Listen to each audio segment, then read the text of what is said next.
Assalamu alaikum warahmatullahi wabarakatuh. Karibu katika taarifa maalum kutoka Sule TV. Mimi naitwa Yumna Shaban na mimi ni Risasi Zuberi. Tunakuletea taarifa kuhusu mashindano ya Qur'an yanayotarajiwa kufanyika katika msikiti wa chuo cha ualimu Butimba hapa Mwanza.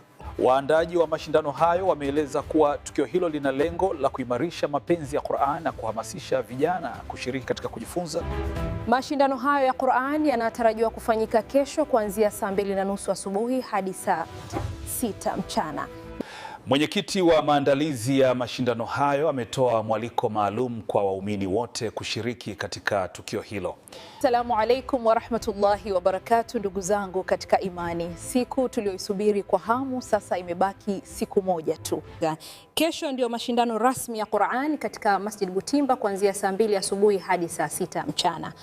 Mguu kwa mguu tukutane Masjid Butimba, kwani Allah ana watu wake, nao ni watu wa Qur'an.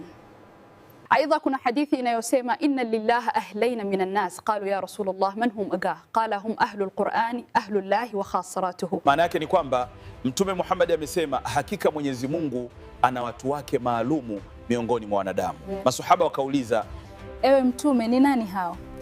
Ni watu wa Qur'an, wao ni watu wa Mwenyezi Mungu na waja wake wa pekee.